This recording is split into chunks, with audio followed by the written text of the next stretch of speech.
মালদ্বীপে মিম, স্বচ্ছ সাগর তলে পা ভিজিয়ে চরম ভ্যাকেশন মোডে আছেন এই অভিনেত্রী। ফেসবুকে এমনটাই জানান দিচ্ছেন তিনি। কখনো কখনো ধরা পড়ছেন স্বামীর মোবাইলের ফ্রেমে, দৌড়ে যাচ্ছেন সাগরের জলের দিকে। মালদ্বীপে নির্জন দ্বীপে উষ্ণ ছবির উত্তাপে তার ফেসবুক এখন বেশ ভরপুর বলাই যায়।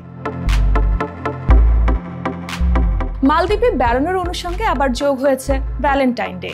ব্যাংককে স্বামীর হাত ধরে মেঘে ঢাকা আকাশের নিচে সাগর তীরে হেঁটে বেড়ানোর দৃশ্য ফ্রেম বন্দি করেছেন কভার ফটোতে। ক্যাপশনে লিখেছেন হ্যাপি ভ্যালেন্টাইন ডে। ঢাকাই সিনেমার জনপ্রিয় নায়িকা বিদ্যা সিনহা মিম হাজার দ্বীপের দেশ মালদ্বীপে স্বামীকে নিয়ে উড়াল দিয়েছেন ভালোবাসার দিনটি উদযাপনের উদ্দেশ্যে। দারুণ সময় কাটছে তাদের। এবছরও এত সুন্দর জায়গায় যাবার লোভ সামলাতে পারেননি মিম সানি দম্পতি। তাই সুন্দর জায়গায় সুন্দর মুহূর্তগুলো বন্দি করে কিছু ছবি সামাজিক যোগাযোগ মাধ্যমে শেয়ার করেছেন। 12 ফেব্রুয়ারি মিম সমুদ্রের পাড়ে নিজের দুটি ছবি শেয়ার করে ক্যাপশনে লিখেছেন আমি এবং সমুদ্র, প্রথম দর্শনে প্রেম। আবার সেই রাতেই সমুদ্রের পাড়ে ক্যান্ডেল লাইট ডিনারের বিশেষ মুহূর্তের ছবি শেয়ার করে ক্যাপশনে লিখেছেন ফুল মুন, সাথে জুড়ে দিয়েছেন একটা চাঁদের ইমোজি। এসব ছবি দেখলেই নিঃসন্দেহে বোঝা যায় এই অভিনেত্রী সমুদ্র কতটা ভালোবাসেন। আর এজন্যই তো ভালোবাসার মানুষের সাথে ভালোবাসার বিশেষ দিনটি স্মরণীয় রাখতে বারবার ছুটে যান সমুদ্রের পাড়ে।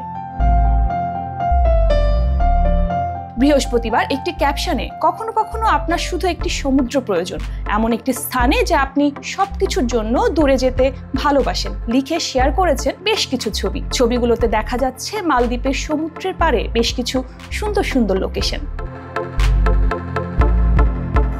এর আগেও দুজনে মধুচন্দ্রিমায় গিয়েছিলেন মালদ্বীপে। জলে বসে আকাশ দেখা, জলের স্বামীর সঙ্গে খুনসুটি, হানিমুন ঘিরে যেন জলজ এক জীবনযাপন করেছেন মিম। সমুদ্রের পাড় থেকে একের পর এক ছবি পোস্ট করেছিলেন নায়িকা, দিয়েছিলেন ভিডিও। সেসব ছবি ভাইরাল হয়েছিল নেট দুনিয়ায়।